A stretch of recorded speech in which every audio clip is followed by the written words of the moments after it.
എൻ്റെ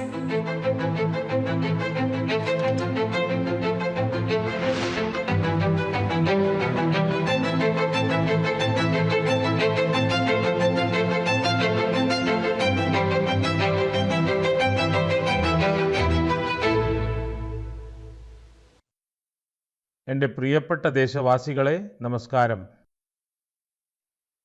മൻ കി ബാത്തിൽ ഒരിക്കൽ കൂടി രാജ്യത്തിൻ്റെ വിജയങ്ങളെക്കുറിച്ചും ജനങ്ങളുടെ നേട്ടങ്ങളെക്കുറിച്ചും സംസാരിക്കുകയാണ്. കഴിഞ്ഞ കുറച്ച് ആഴ്ചകളിൽ കായിക രംഗത്തും ശാസ്ത്രരംഗത്തും സാംസ്കാരിക രംഗത്തും ഒരുപാട് കാര്യങ്ങൾ സംഭവിച്ചിട്ടുണ്ട്. അതിൽ ഓരോ ഭാരതീയനും അഭിമാനമുണ്ട്.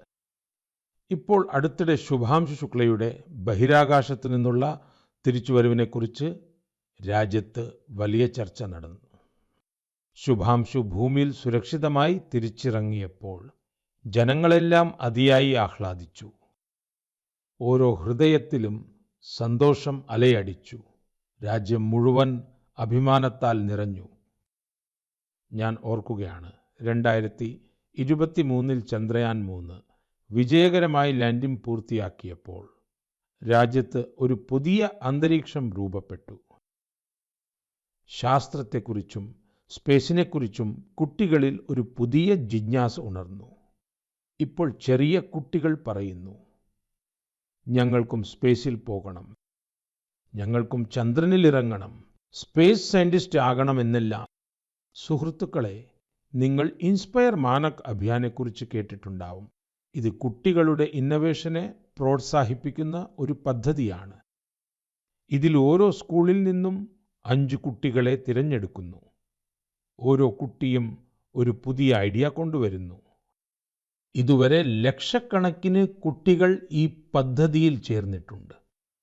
ചന്ദ്രയാൻ 3 ശേഷം കുട്ടികളുടെ എണ്ണം ഇരട്ടിയായി. രാജ്യത്ത് സ്പേസ് സ്റ്റാർട്ടപ്പുകളും അതിവേഗം വളരുകയാണ്.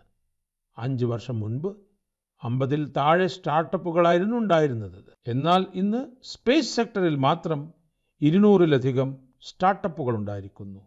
സുഹൃത്തുക്കളെ, അടുത്ത മാസം ഓഗസ്റ്റ് 23 നാഷണൽ സ്പേസ് ഡേ ആണ്. നിങ്ങൾ ഇത് എങ്ങനെയാണ് ആഘോഷിക്കുന്നത്? പുതിയ ഐഡിയ വല്ലതുമുണ്ടോ? ഉണ്ടെങ്കിൽ എനിക്ക് നമോ ആപ്പിൽ തീർച്ചയായും മെസ്സേജ് അയക്കണം. സുഹൃത്തുക്കളെ, 21-ാം നൂറ്റാണ്ടിലെ ഇന്ത്യയിൽ ഇന്ന് ശാസ്ത്രരംഗം ഒരു പുതിയ ഊർജത്തോടെ മുന്നോട്ട് പോവുകയാണ്. കുറച്ച് ദിവസം മുൻപ് നമ്മുടെ വിദ്യാർത്ഥികൾ ഇന്റർനാഷണൽ കെമിസ്ട്രി ഒളിമ്പ്യാഡിൽ മെഡലുകൾ കരസ്ഥമാക്കി. ദേവേഷ് പങ്കജ്, സന്ദീപ് കുച്ചി, ദേവദത്ത് പ്രിയദർശി, ഉജ്വൽ കേസരി, ഈ 4 പേരും ഇന്ത്യയുടെ യശസ് ഉയർത്തി.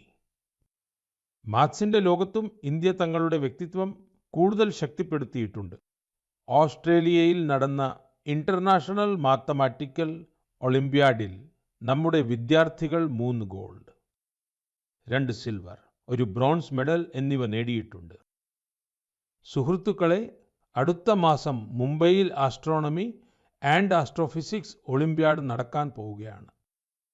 60-ലധികം രാജ്യങ്ങളിൽ നിന്നുള്ള വിദ്യാർത്ഥികളും ശാസ്ത്രജ്ഞരും അതിൽ പങ്കെടുക്കും. അത് ഇതുവരെയുള്ളതിൽ വെച്ച് ഏറ്റവും വലിയ ഒളിമ്പ്യാഡ് ആയിരിക്കും.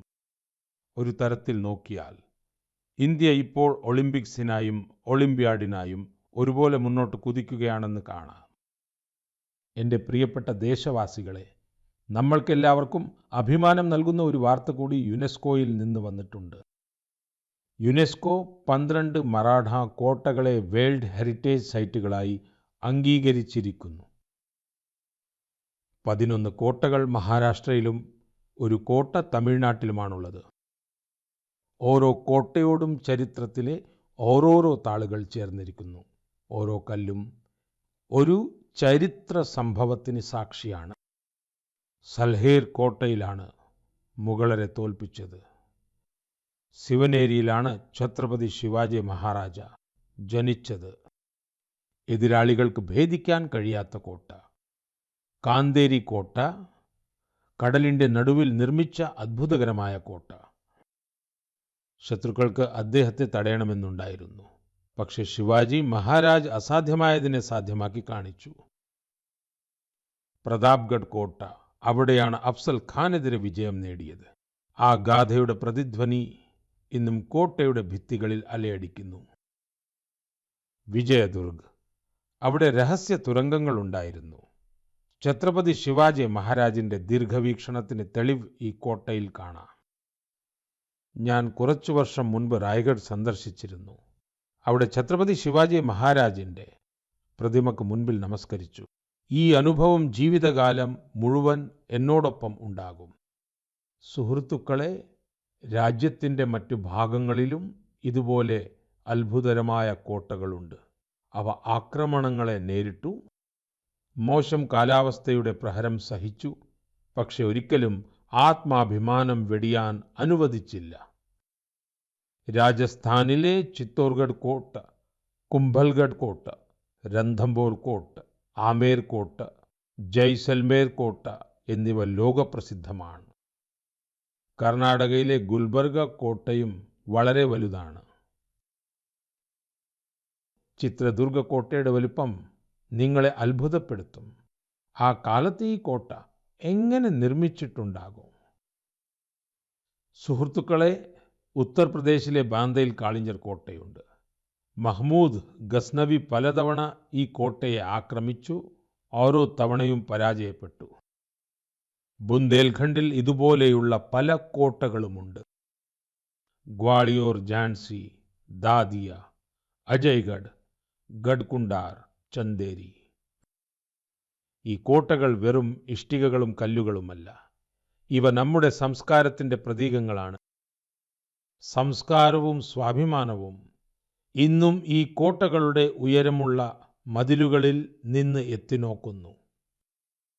എല്ലാ പൗരന്മാരോടും ഞാൻ അഭ്യർത്ഥിക്കുകയാണ്, ഈ കോട്ടകൾ സന്ദർശിക്കുക, നിങ്ങളുടെ ചരിത്രം അറിയുക, അഭിമാനം കൊള്ളുക. എൻ്റെ പ്രിയപ്പെട്ട ദേശവാസികളെ, നിങ്ങൾ ഒന്ന് സങ്കല്പിച്ചു നോക്കൂ. നേരം പുലർന്നു തുടങ്ങുന്ന സമയം.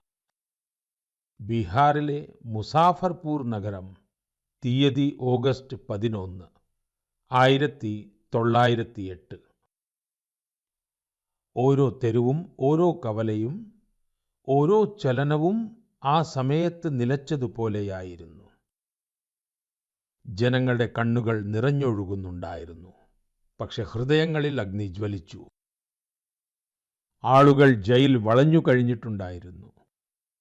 അവിടെ ഒരു 18 വയസ്സുകാരൻ യുവാവ് ബ്രിട്ടീഷുകാർക്കെതിരെ തൻ്റെ രാജ്യസ്നേഹം പ്രകടിപ്പിച്ചതിൻ്റെ വില നൽകുകയായിരുന്നു. ജയിലിനുള്ളിൽ ബ്രിട്ടീഷ് ഉദ്യോഗസ്ഥർ ആ യുവാവിനെ തൂക്കിലേറ്റാൻ തയ്യാറെടുത്തു. ആ യുവാവിൻ്റെ മുഖത്ത് ഭയമുണ്ടായിരുന്നില്ല, മറിച്ച് അഭിമാനം നിറഞ്ഞിരുന്നു. രാജ്യത്തിനു വേണ്ടി മരിക്കാൻ തയ്യാറുള്ളവർക്ക് ഉണ്ടാകുന്ന അഭിമാനം. ആ ധീരൻ, ആ ധൈര്യശാലിയായ യുവാവ് ഖുദിറാം ബോസ്. വെറും 18 വയസ്സിൽ അദ്ദേഹം കാണിച്ച ധൈര്യം രാജ്യത്തെ മുഴുവൻ ഞെട്ടിച്ചു. അന്ന് പത്രങ്ങൾ എഴുതി, ഖുദിറാം ബോസ് തൂക്കുകയറിനടുത്തേക്ക് നടന്നപ്പോൾ അദ്ദേഹത്തിൻ്റെ മുഖത്ത് പുഞ്ചിരിയുണ്ടായിരുന്നു എന്ന്. ഇങ്ങനെയുള്ള അനേകം ത്യാഗങ്ങൾക്കു ശേഷം, നൂറ്റാണ്ടുകളുടെ തപസ്സിനു ശേഷം നമുക്ക് സ്വാതന്ത്ര്യം ലഭിച്ചു. രാജ്യത്തിൻ്റെ വീരന്മാർ തങ്ങളുടെ രക്തം കൊണ്ട് സ്വാതന്ത്ര്യ പ്രസ്ഥാനങ്ങളെ നനച്ചു വളർത്തി. സുഹൃത്തുക്കളെ, ഓഗസ്റ്റ് മാസം അതുകൊണ്ടാണ് വിപ്ലവത്തിൻ്റെ മാസമാകുന്നത്. ഓഗസ്റ്റ് 1-ാം തീയതി ലോകമാന്യ ബാലഗംഗാധര തിലകിൻ്റെ പുണ്യതിഥിയാണ്. ഇതേ മാസം ഓഗസ്റ്റ് 8-ാം തീയതി ഗാന്ധിജിയുടെ നേതൃത്വത്തിൽ ക്വിറ്റ് ഇന്ത്യ പ്രസ്ഥാനം ആരംഭിച്ചു. പിന്നെ വരുന്നത് ഓഗസ്റ്റ് 15-ആണ്, നമ്മുടെ സ്വാതന്ത്ര്യ ദിനം. നമ്മൾ നമ്മുടെ സ്വാതന്ത്ര്യ സമര സേനാനികളെ ഓർക്കുന്നു, അവരിൽ നിന്ന് പ്രചോദനം ഉൾക്കൊള്ളുന്നു. പക്ഷേ സുഹൃത്തുക്കളെ, നമ്മുടെ സ്വാതന്ത്ര്യത്തോടൊപ്പം രാജ്യത്തിൻ്റെ വിഭജനത്തിൻ്റെ വേദനയും ചേർന്നിട്ടുണ്ട്. അതുകൊണ്ട് നമ്മൾ ഓഗസ്റ്റ് 14-ാം തീയതി വിഭജന ഭീകരത സ്മരണാ ദിനമായി ആചരിക്കുന്നു. എൻ്റെ പ്രിയപ്പെട്ട ദേശവാസികളെ, ഓഗസ്റ്റ് 7-ാം തീയതി 1905-ൽ മറ്റൊരു വിപ്ലവം ആരംഭിച്ചു. സ്വദേശി പ്രസ്ഥാനം പ്രാദേശിക ഉൽപ്പന്നങ്ങൾക്കും പ്രത്യേകിച്ച് ഹാൻഡ്ലൂമിനും ഒരു പുതിയ ഊർജം നൽകി. ഈ സ്മരണയിൽ രാജ്യം എല്ലാ വർഷവും ഓഗസ്റ്റ് 7-ാം തീയതി നാഷണൽ ഹാൻഡ്ലൂം ഡേ ആഘോഷിക്കുന്നു.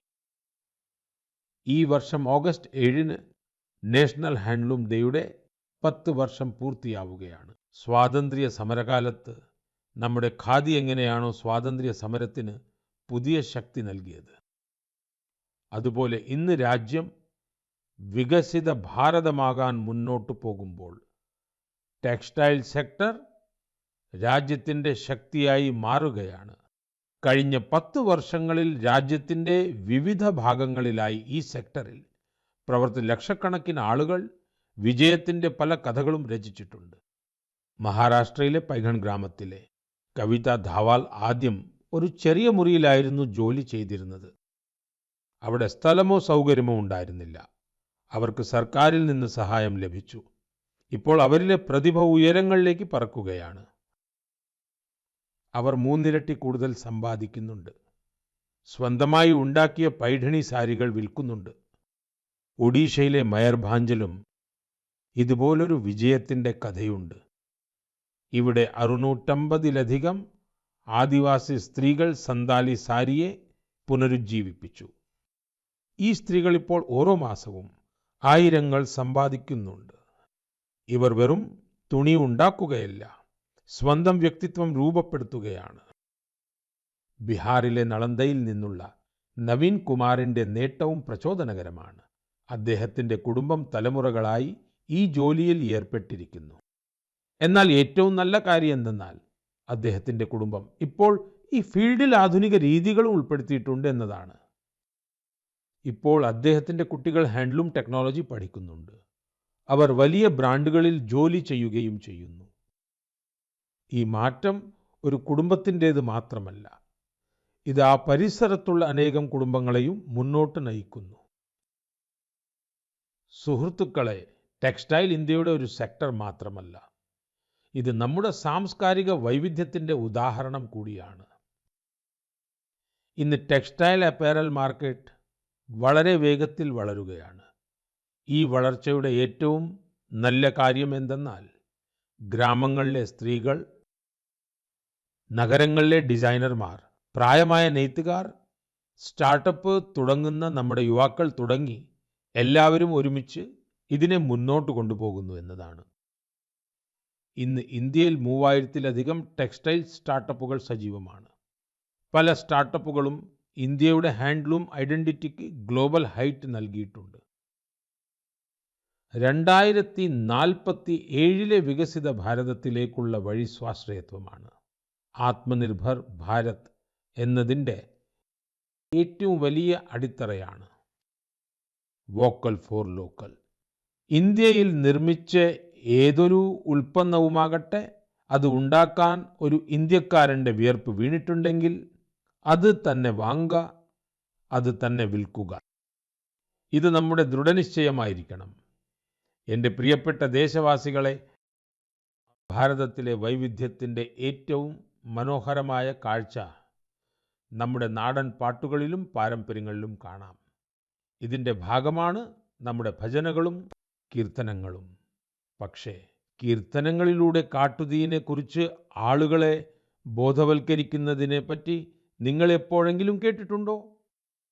ഒരുപക്ഷെ നിങ്ങൾക്ക് വിശ്വസിക്കാൻ കഴിഞ്ഞെന്ന് വരില്ല. പക്ഷേ ഒഡീഷയിലെ കിയോഞ്ചർ ജില്ലയിൽ ഒരു അത്ഭുതകരമായ കാര്യം നടക്കുന്നുണ്ട്.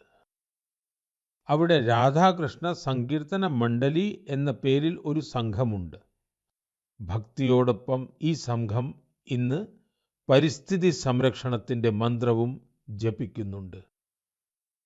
ഈ സംരംഭത്തിന് പ്രചോദനം പ്രമീള പ്രധാൻജിയാണ്. കാടിനെയും പരിസ്ഥിതിയെയും സംരക്ഷിക്കാൻ അവർ പരമ്പരാഗത ഗാനങ്ങളിൽ പുതിയ വരികളും പുതിയ സന്ദേശങ്ങളും ചേർത്തു. അവരുടെ സംഘം ഗ്രാമങ്ങൾ തോറും പോയി. വനങ്ങളിൽ തീപിടിച്ചാൽ എത്ര നഷ്ടമുണ്ടാകുമെന്ന് അവർ പാട്ടുകളിലൂടെ അവിടുത്തെ ആളുകൾക്ക് മനസ്സിലാക്കി കൊടുത്തു. ഈ ഉദാഹരണം നമ്മളെ ഓർമ്മിപ്പിക്കുന്നത് നമ്മുടെ നാടൻ പാരമ്പര്യങ്ങൾ കഴിഞ്ഞ കാലത്തെ ഒരു കാര്യം മാത്രമല്ലെന്നാണ്. അവയിൽ ഇന്നും സമൂഹത്തിന് വഴികാട്ടിയാവാനുള്ള ശക്തിയുണ്ട്.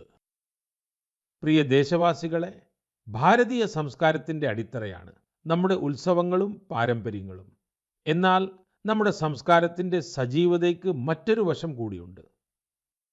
ഈ വശമാണ് നമ്മുടെ വർത്തമാനത്തെയും ചരിത്രത്തെയും ഡോക്യുമെന്റ് ചെയ്തുകൊണ്ടിരിക്കുക എന്നത്.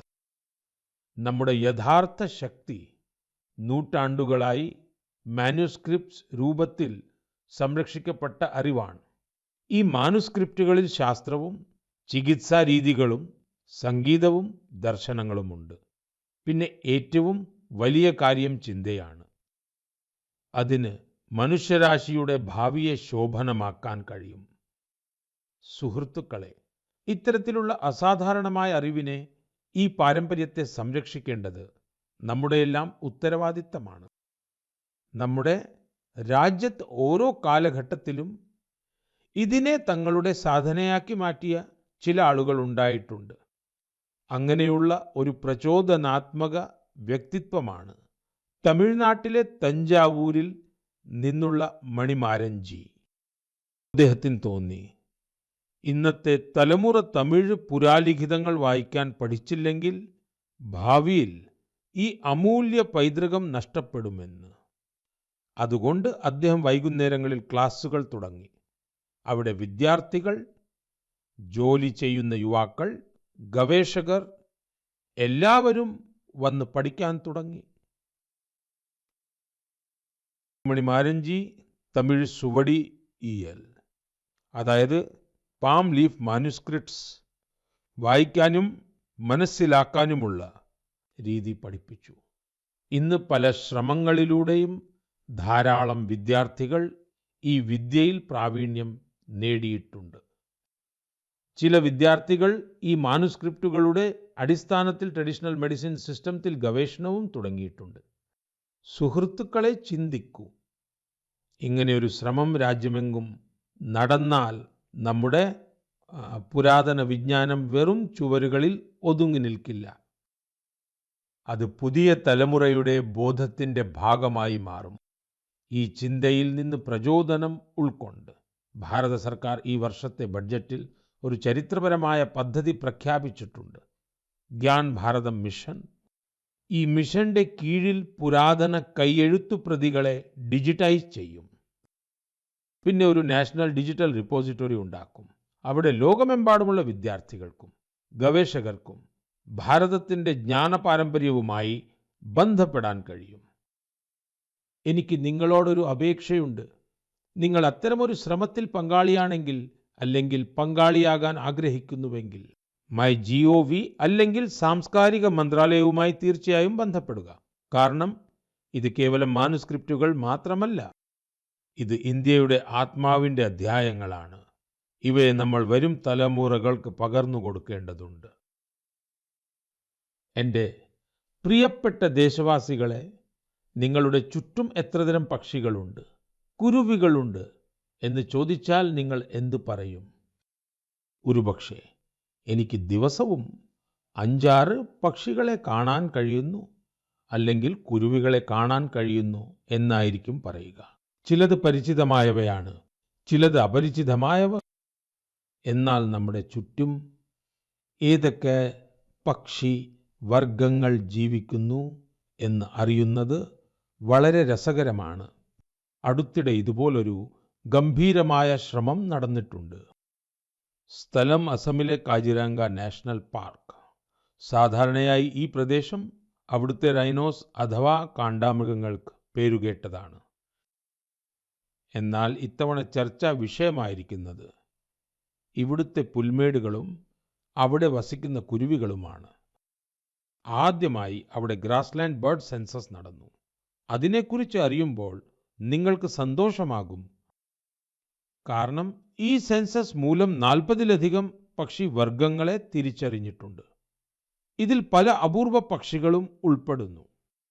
നിങ്ങൾ ചിന്തിക്കുന്നുണ്ടാകും, ഇത്രയും പക്ഷികളെ എങ്ങനെ തിരിച്ചറിഞ്ഞെന്ന്. ഇതിൽ ടെക്നോളജി അത്ഭുതം കാണിച്ചു. സെൻസസ് നടത്തിയ ടീം ശബ്ദം റെക്കോർഡ് ചെയ്യുന്ന ഉപകരണങ്ങൾ സ്ഥാപിച്ചു. പിന്നെ കമ്പ്യൂട്ടറും AI-യും ഉപയോഗിച്ച് ആ ശബ്ദങ്ങൾ വിശകലനം ചെയ്തു. ശബ്ദങ്ങളിൽ നിന്ന് തന്നെ പക്ഷികളെ തിരിച്ചറിഞ്ഞു. അതും അവരെ ഡിസ്റ്റർബ് ചെയ്യാതെ.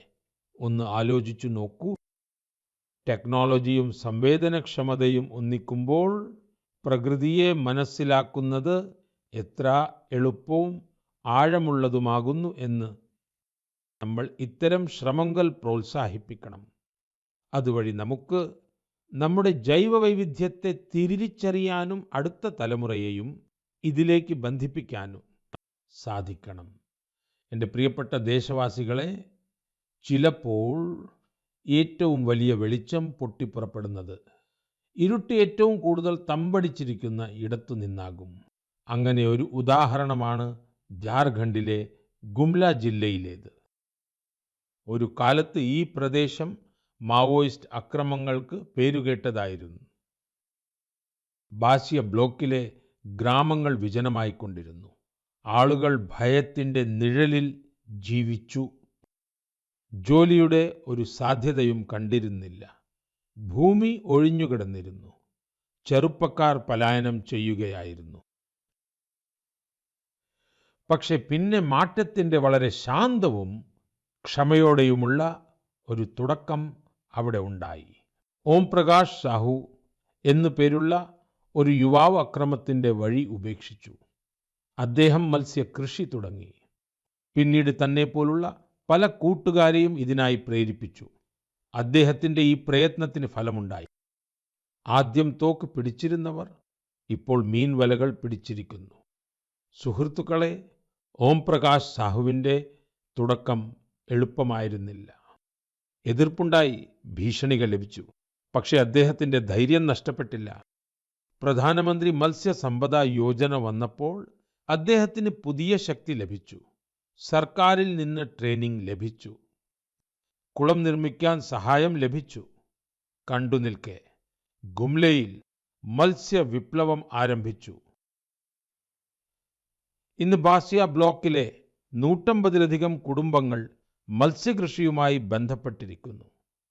പലരും മുൻപ് നക്സൽ സംഘടനയിൽ ഉണ്ടായിരുന്നവരാണ്. ഇപ്പോൾ അവർ ഗ്രാമത്തിൽ തന്നെ ആത്മാഭിമാനത്തോടെ ജീവിക്കുന്നു. മറ്റുള്ളവർക്ക് തൊഴിൽ നൽകുകയും ചെയ്യുന്നു. ഗുംലയിലെ ഈ യാത്ര നമ്മളെ പഠിപ്പിക്കുന്നത്, വഴി ശരിയാണെങ്കിൽ, മനസ്സിൽ വിശ്വാസമുണ്ടെങ്കിൽ, ഏറ്റവും ബുദ്ധിമുട്ടുള്ള സാഹചര്യങ്ങളിലും വികസനത്തിൻ്റെ ദീപം തെളിയിക്കാൻ കഴിയുമെന്നാണ്. എൻ്റെ പ്രിയപ്പെട്ട ദേശവാസികളെ, നിങ്ങൾക്ക് അറിയാമോ ഒളിമ്പിക്സിന് ശേഷം ഏറ്റവും വലിയ കായികമേള ഏതാണ് എന്ന്? ഇതിൻ്റെ ഉത്തരം world police and fire games ആണ്. ലോകമെമ്പാടുമുള്ള പോലീസ് ഉദ്യോഗസ്ഥർ, ഫയർ ഫൈറ്റേഴ്സ്, സുരക്ഷാ ഉദ്യോഗസ്ഥർ എന്നിവർക്കിടയിൽ നടക്കുന്ന സ്പോർട്സ് ടൂർണമെന്റ്. ഇത്തവണ ഈ ടൂർണമെന്റ് അമേരിക്കയിൽ നടന്നു. ഇതിൽ ഇന്ത്യ ചരിത്രം രചിച്ചു. ഇന്ത്യ ഏകദേശം 600 മെഡലുകൾ നേടി. 71 രാജ്യങ്ങളിൽ നമ്മൾ മൂന്നാമതെത്തി. ആ യൂണിഫോം ധരിച്ചവരുടെ കഠിനാധ്വാനം ഫലം കണ്ടു. അവർ രാവും പകലും രാജ്യത്തിനു വേണ്ടി നിലകൊള്ളുന്നു. നമ്മുടെ ഈ കൂട്ടുകാർ ഇപ്പോൾ കായിക രംഗത്തും നമ്മുടെ പതാക ഉയർത്തുന്നു.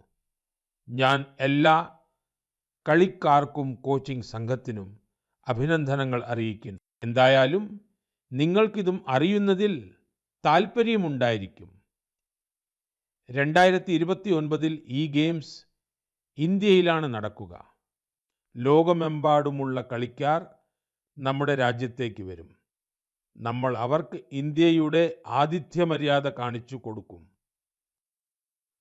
നമ്മുടെ കായിക സംസ്കാരം പരിചയപ്പെടുത്തും. കൂട്ടുകാരെ, കഴിഞ്ഞ ദിവസങ്ങളിൽ എനിക്ക് നിരവധി യങ് അത്ലീറ്റ്സിൻ്റെയും അവരുടെ പാരൻസിൻ്റെയും സന്ദേശങ്ങൾ ലഭിച്ചിട്ടുണ്ട്.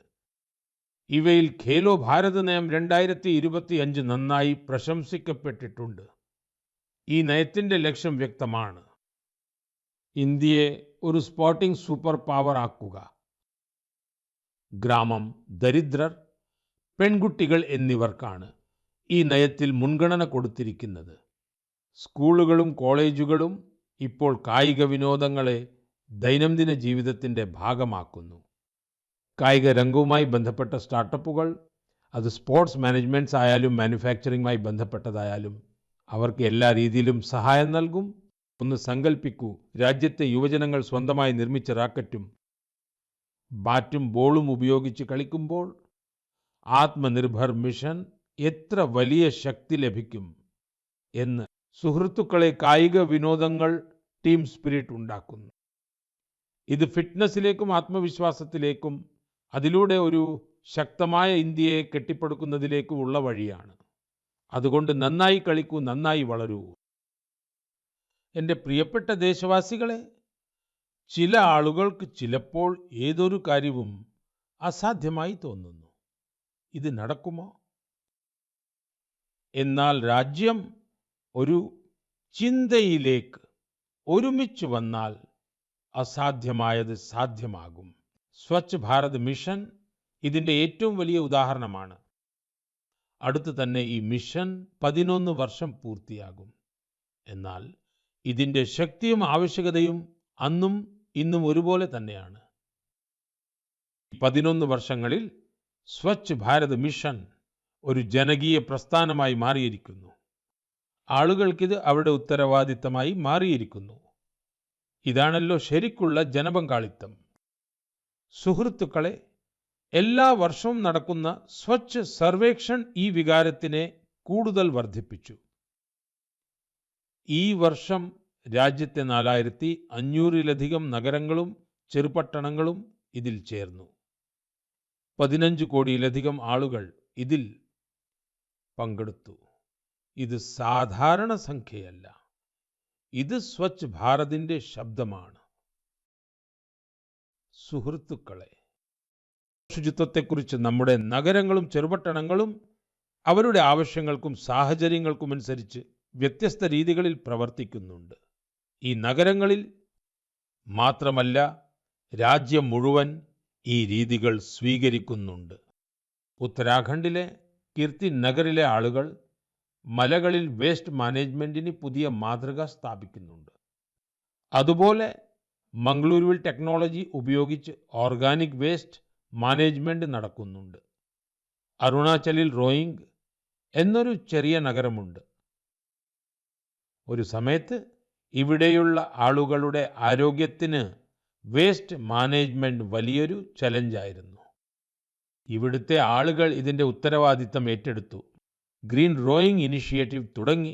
പിന്നെ റീസൈക്കിൾഡ് വേസ്റ്റ് ഉപയോഗിച്ച് ഒരു പാർക്ക് തന്നെ ഉണ്ടാക്കി.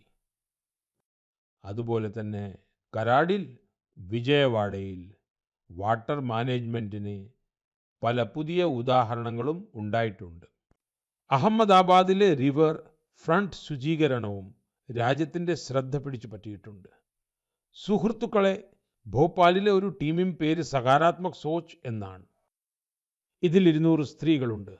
ഇവർ ശുചീകരണം മാത്രമല്ല നടത്തുന്നത്, കൂടെ ചിന്താഗതിയും മാറ്റുന്നു. ഒരുമിച്ച് നഗരത്തിലെ 17 പാർക്കുകൾ വൃത്തിയാക്കുക, തുണി സഞ്ചികൾ വിതരണം ചെയ്യുക. ഇവരുടെ ഓരോ ചുവടും ഓരോ സന്ദേശമാണ്. ഇങ്ങനെയുള്ള ശ്രമങ്ങൾ കാരണമാണ് ഭോപ്പാലും ഇപ്പോൾ സ്വച്ഛ് സർവേക്ഷണിൽ ഒരുപാട് മുന്നോട്ട് വന്നത്. ലഖ്നൌവിലെ ഗോമതി നദി ടീമിനെ കുറിച്ചും പറയേണ്ടത് അത്യാവശ്യമാണ്. 10 വർഷമായി എല്ലാ ഞായറാഴ്ചയും ക്ഷീണിക്കാതെ, നിർത്താതെ ഈ ടീമിലെ ആളുകൾ ശുചീകരണ പ്രവർത്തനങ്ങളിൽ ഏർപ്പെട്ടിരിക്കുകയാണ്. ഛത്തീസ്ഗഡിലെ ബിൽഹായുടെ ഉദാഹരണവും മികച്ചതാണ്. ഇവിടെ സ്ത്രീകൾക്ക് വേസ്റ്റ് മാനേജ്മെന്റിൽ പരിശീലനം നൽകി. അവർ ഒരുമിച്ച് നഗരത്തിന്റെ ചിത്രം തന്നെ മാറ്റിമറിച്ചു. ഗോവയിലെ പനാജിയുടെ ഉദാഹരണവും നമുക്ക് പ്രചോദനം നൽകുന്നതാണ്. അവിടെ മാലിന്യം 16 കാറ്റഗറികളായി തിരിക്കുന്നു. അതിന്റെ നേതൃത്വവും സ്ത്രീകൾ തന്നെയാണ് ചെയ്യുന്നത്. പനാജിക്ക് രാഷ്ട്രപതിയുടെ പുരസ്കാരവും ലഭിച്ചിട്ടുണ്ട്. സുഹൃത്തുക്കളെ, ശുചിത്വം എന്നത് ഒരു നേരത്തെ, ഒരു ദിവസത്തെ കാര്യമല്ല. നമ്മൾ വർഷത്തിൽ എല്ലാ ദിവസവും, എല്ലാ നിമിഷവും ശുചിത്വത്തിന് മുൻഗണന നൽകിയാൽ മാത്രമേ രാജ്യം ശുചിയായി നിലനിൽക്കൂ. സുഹൃത്തുക്കളെ, സാവൻ മാസത്തിലെ മഴ പെയ്ത്തിനിടയിൽ രാജ്യം വീണ്ടും ഉത്സവങ്ങളുടെ ശോഭയാൽ അലങ്കരിക്കപ്പെടാൻ പോകുന്നു. ഇന്ന് ഹരിയാലി തീജാണ്, പിന്നെ നാഗപഞ്ചമി, രക്ഷാബന്ധൻ, പിന്നെ നമ്മുടെ കുറുമ്പനായ കണ്ണന്റെ ജന്മദിനോത്സവമായ ജന്മാഷ്ടമി. ഈ ഉത്സവങ്ങളെല്ലാം നമ്മുടെ വികാരങ്ങളുമായി ബന്ധപ്പെട്ടതാണ്. ഇവ പ്രകൃതിയോടുള്ള ബന്ധത്തിന്റെയും സന്തുലിതാവസ്ഥയുടെയും സന്ദേശവും നമുക്ക് നൽകുന്നു. നിങ്ങൾക്കെല്ലാവർക്കും ഈ പുണ്യ ഉത്സവങ്ങളുടെ ആശംസകൾ നേരുന്നു. എൻ്റെ പ്രിയപ്പെട്ട സുഹൃത്തുക്കളെ, നിങ്ങളുടെ ചിന്തകളും അനുഭവങ്ങളും പങ്കുവച്ചുകൊണ്ടിരിക്കുക. അടുത്ത മാസം രാജ്യത്തെ ജനങ്ങളുടെ കൂടുതൽ പുതിയ നേട്ടങ്ങളോടും പ്രചോദനങ്ങളോടും കൂടി ഒത്തുചേരാം. എല്ലാവർക്കും നല്ലത് വരട്ടെ. വളരെയധികം നന്ദി.